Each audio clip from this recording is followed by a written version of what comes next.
Bé chết to rồi, cho rồi vũ khí nhá, có cho thuốc rồi vũ khí nhá. Bé gà to đã. Ai vì là nó mình không. Dịch ra. Bé ơi, bé cho thuốc rồi đấy. Ôi, chỉ cửa đi. Cái đầu kia đừng thả nhá. Đầu Tàu ơi. Bé gà bé ơi. Cái đầu. Nào, đưa lên nhá.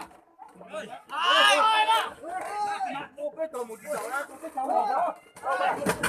Tàu ba. Tàu ơi. Ai đó. Tàu á. Bên kia. Bên kia lên đi. Đi tuột bên này tới. Thôi, theo chạy tuột cái. Lên một tí nữa. Nó gì được rồi. Chưa cái đầu đấy nhá. Làm gì? Như chú bây giờ nó cá là. Chú được cá hả? Ôi. Ta. Dừng đi. Dừng rồi. Chúa. Đừng nước cỏ kiểu đây. Nước kiểu này thì luôn nặng. Đấy. Được thế này. Chú ơi đâu. Em còn phải là chú lúa à. Chú lúa à.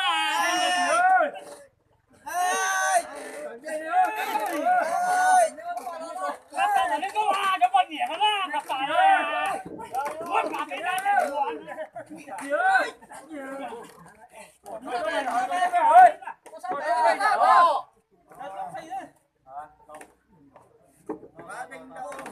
Cũng làm đấy. Ít chân thằng bán nào ơi. Đấy. Bán rồi. Bán đi. Cái này tao có cần chết thì tao có gì nữa chết. Tao thì cần chết nó mới to. Nó to 11 triệu. Bán cùng lo ấy. Điều ta to. Còn tông hổ với à. Cái chân trống là một cái chỗ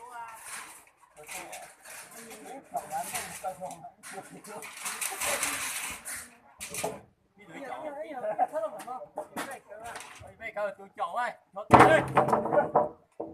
Nó tên, tiêu nhất rồi tối giờ đến tối rồi nó coi là tôi chậu đi. Cái chi thành gấu lôi mà. Vô tay. Ở tay đi. Can đổi rồi. Giờ chết rồi chết kìa, tôi chậu mà, nó tên mà. Ở tay đi. Có chưa? Mày trao cho chúng ta này. Còn tôi cò chậu bắt tay luôn. Chưa, giật thích ơi. Giật thích cậu à đó. Đi. Cái này đứng người đang ở trên đây. Run vào nó là cầu. Thế thì người ít cầu cái nữa. Cái đó chỉ mà phải. Cái này không thua hả? Đừng nằm ông bảo cái nó năm trên chưa?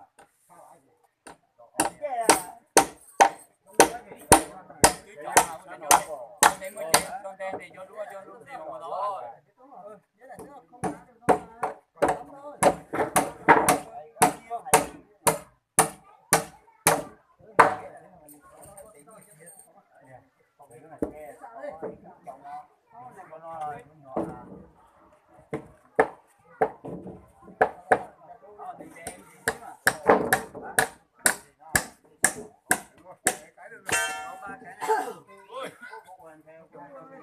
Quá đầu tiên nga lọ thôi.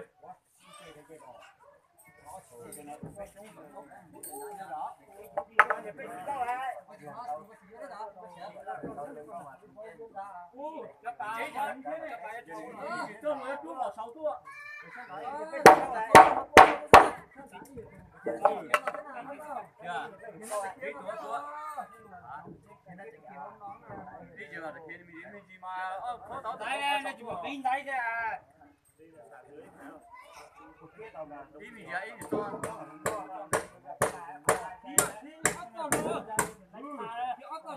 Kia nhà đó. Kia nhà cái gì mà.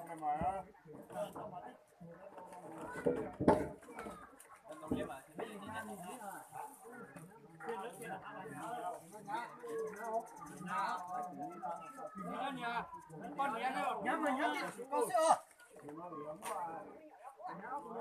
Nó xuống kia chỉ nó chuẩn đi nhom gì đó hả? Có là đi chỗ đó đúng cua thì nếu còn lấy rồi.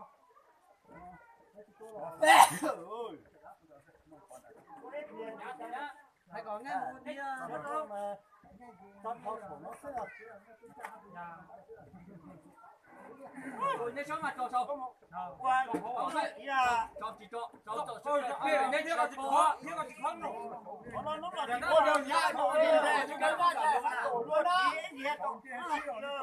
đó chỉ nó cắn kia rồi không có cái kia thì là một số tàu mà cái mảng kia sao không luật tàu mà tôi phải cho các chi mà cho các chi con à ta cho các chi cho nó con gì à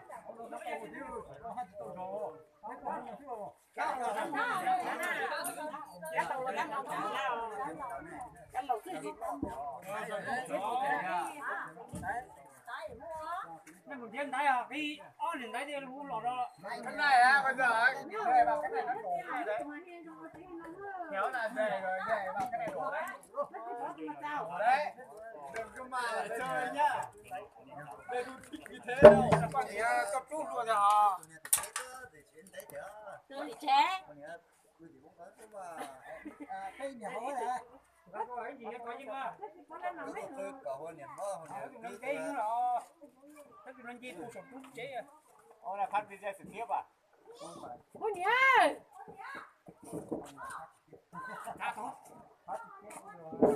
đưa cái chung tụi nó ăn được nào đặt luôn lên này chúng có phải không đã rồi có hai ba nhanh rồi ôi ít thôi hai ba rồi mẹ có được đấy có được đấy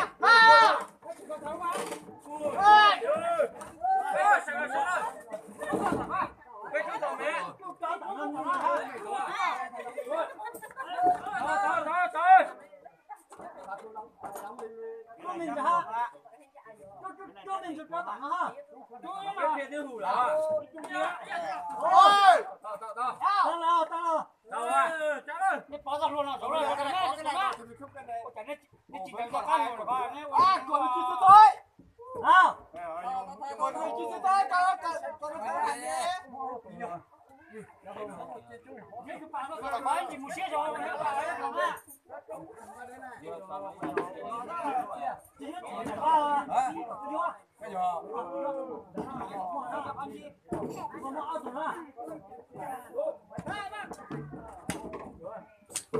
gì không biết xài này nhá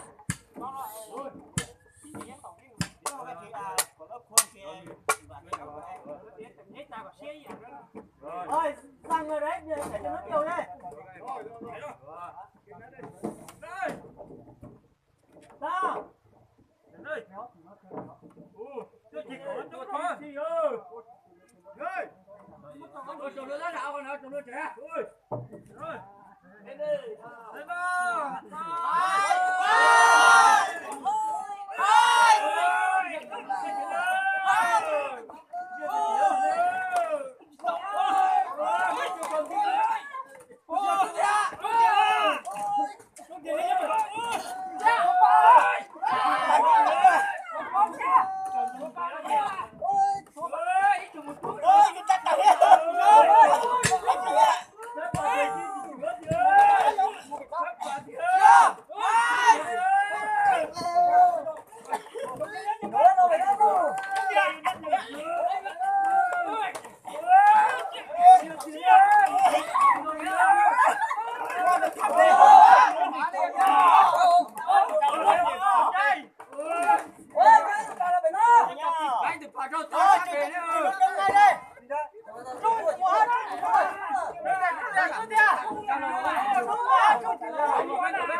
Gì được mà người ta đã đi cái họ đi đóng cái này vào là đây á cái chỉ cũng mình thấy coi là dễ là đi số câu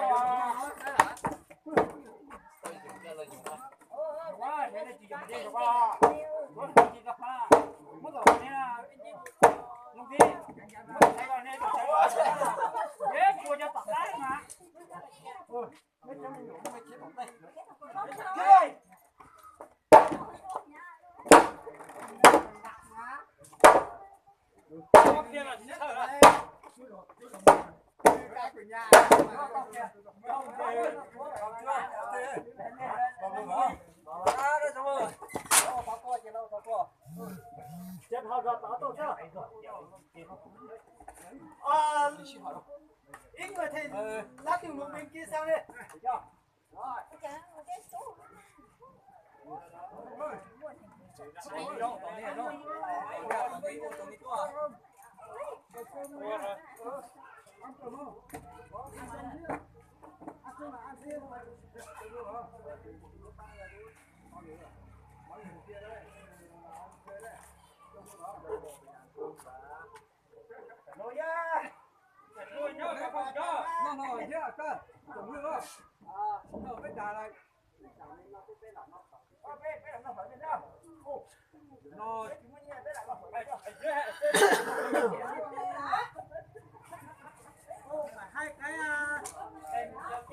Hai cái liên công thì mới được. Một người tổ quân này nữa.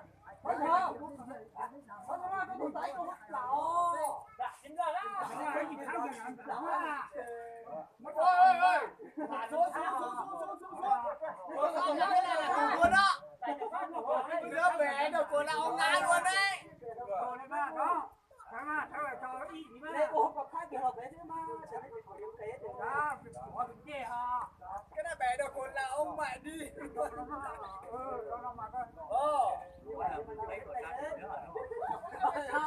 Như thế là nhổ cái này. Cái cha chỉ chữ à. Đóng thêm đinh đây.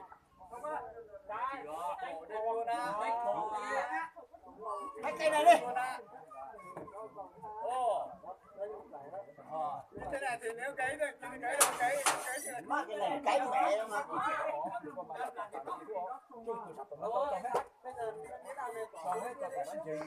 Bỏ cái đầu lên đây. Không phải, đừng có đút cái đầu trên bên này không to được vào. Bỏ cái đầu này lên trước.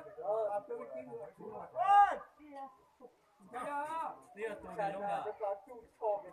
Khả năng mệt ra hầu luôn nè. Nào, đưa đây. Bật lên.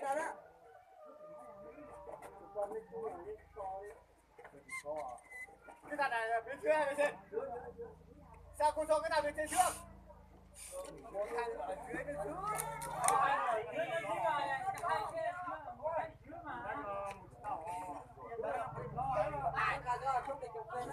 Cái bên dưới.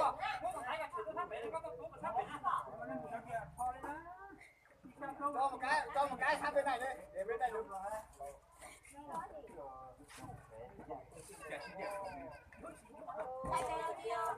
Ồ, này con mé nha chị Đạt à. Lấy rồi.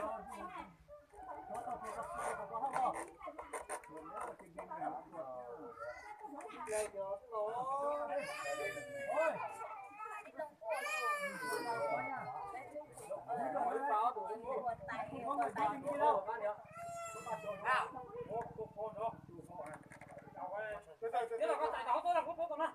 Cho cái này đây đây.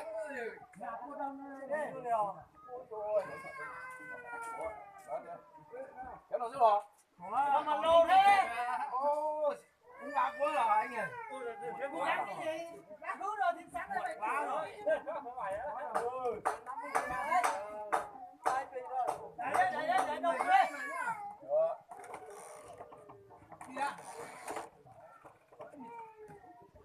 Quy.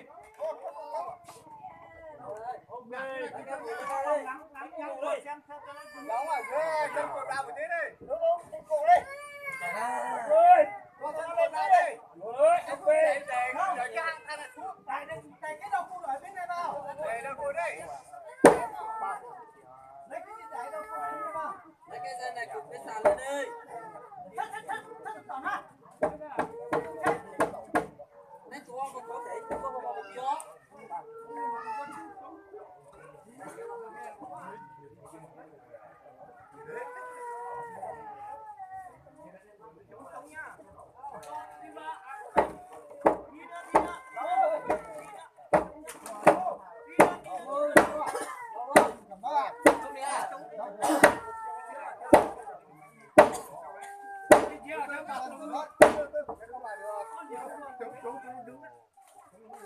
Đứng hẳn đây.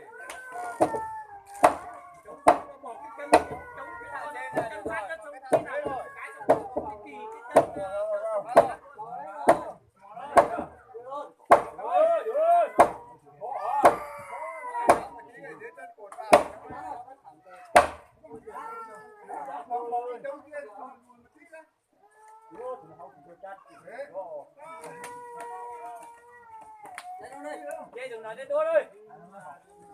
Cái gì trả thơm đấy nhiều rồi. Ui lộc con rồi không. Rồi đủ mà. Rồi rồi.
Cô thân đã. Cô thân đã.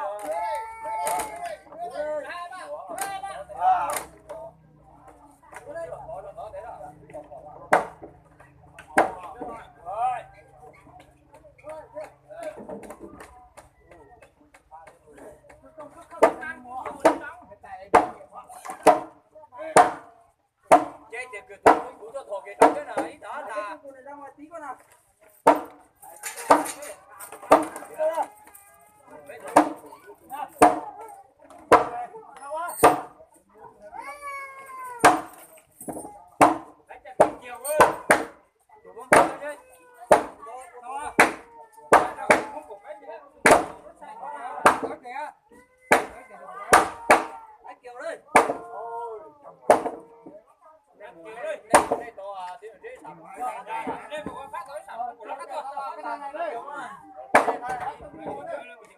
Đi về kia mình là sau thôi. Lấy kêu đây.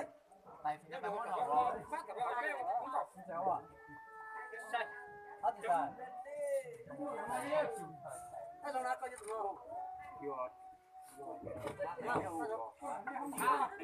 nếu mà luộc kia là đây là tập mà có nhiều rồi Con nó luồn vào cái cột lúa của chúng ta.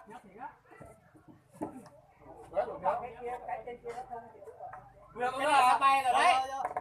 Đó. Được thế nữa. Cột rồi đấy. Các bạn, đây nhiều. Đây đặt thêm một người lên đi. Vô à? Vô.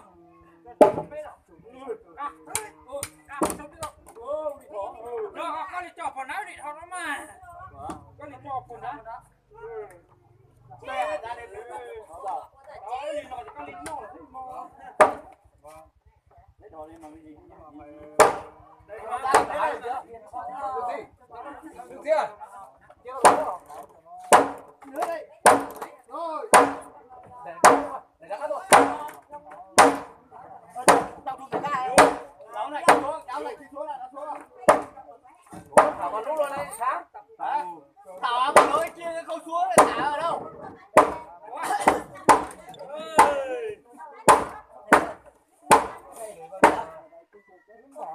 Rồi, dưới chân của thôi.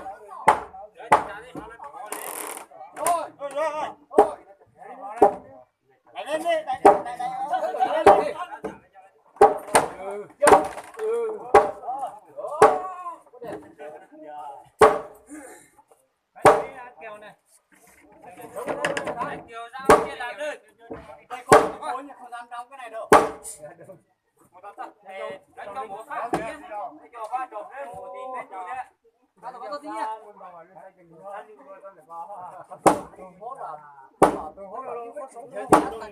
khó thế nói rằng ăn dưới tôi đỏ lên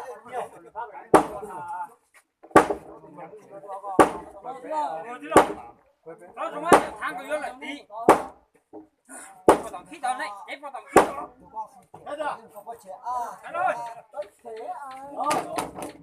cái sao này tôi放到tôi mua好多都少到多我我找好多红干了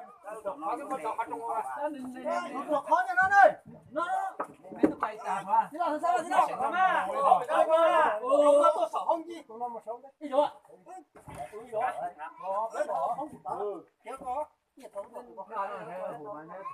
tao xin lỗi mình đầu giáo kéo đây tao kéo đây con đập đi đó là có đi dùng luôn đó là tao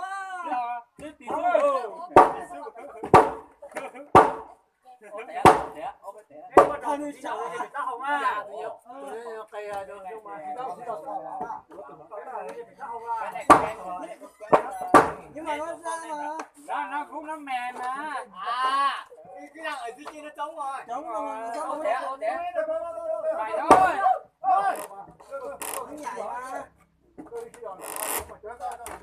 đi đánh ra đi trước anh đâu sạc kia kìa đó tiếp gì mà anh đầu tiên nó phải có là chạy bỏ rồi hả ít chạy nó lên chạy cao rồi đó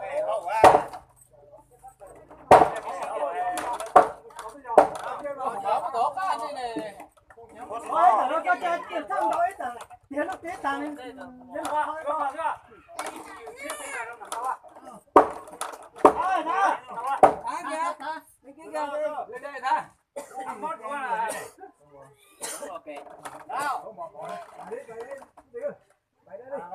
chạy ra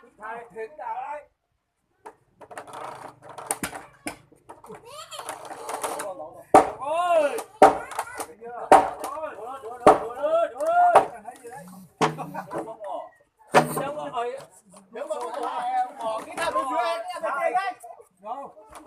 cái thằng con lỗ ở dưới Cái thằng có lỗ ở dưới hay cái thằng có lỗ ở bên trên? cái thằng không có lỗ là đinh chính chứ có lũ rồi dễ lắm mà có ở trên đâu con lỗ là nó nằm ở dưới mà cái gì có lũ ở dưới đâu mà Cái thằng này nó ở bên dưới à? Ôi bên dưới ông bỏ xuống. bên Lỗ bên trên dưới. cái thằng đấy là cái thằng không có lỗ cái thằng có lỗ ở đây Kéo đây từ từ. nên đây là Bỏ ra hẳn đi. nên đây là cái lúc tôi gọi là bay của nó mà nên cho một chút cái đây rồi đó con nó gì rồi nó tụi bay rồi mà tới lúc đó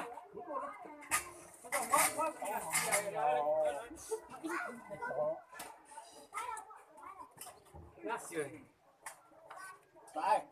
Mà bỏ cái này ra đi. Đây bỏ cái này ra. đúng đấy Dám vào xuống này. cái này ngồi xong cái này nó thành không cầu cho nó hết cái thứ thối này nó con tàu vì cái tối kiến thức thối đó nó bảo nó phải thế đây là nó mấy mình cái đó Cái cây dư sao? Mấy cái cây đẹp đẹp chưa? đẹp để lại Để làm tại cái thả về nó cho phát về chống nhà ta có phát tờ tiêu tờ phát còn có chống mà Cho cao lên một tí. Cho cao lên một tí.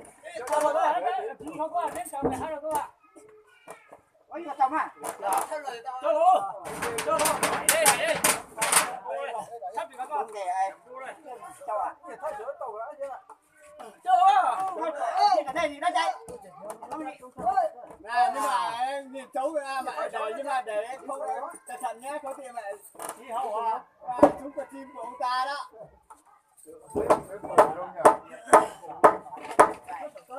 cái đầu to rồi Nó phải.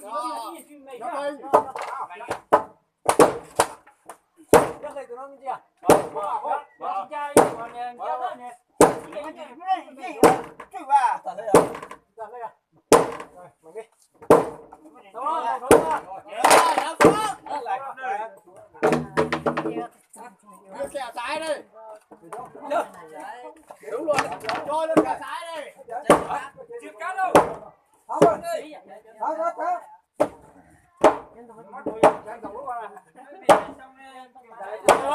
Ông ba, cái từ đóng cái nào bên dưới chưa chưa bảo ông đóng cái nào bên trên từ dưới chưa đóng được cái thằng dưới đâu nhá.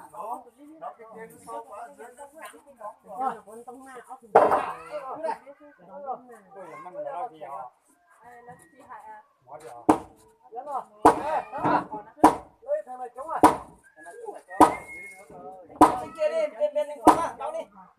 Lên đâu. Đấy. Đấy đưa cái túi này của xíu lên còn gì ở trên đóng đầu đó.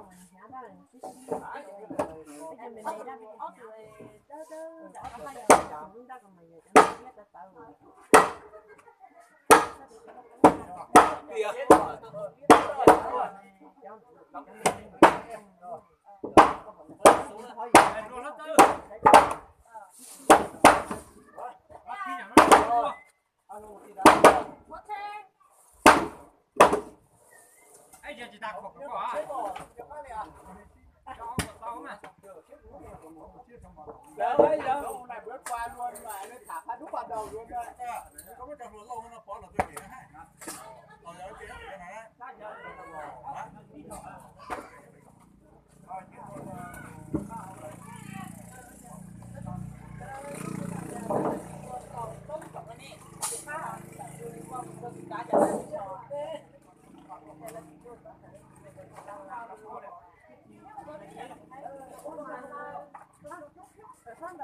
Cái nhà này nó xỉu là nó thẳng quá rồi, không phải đi chỉnh lại đó nha.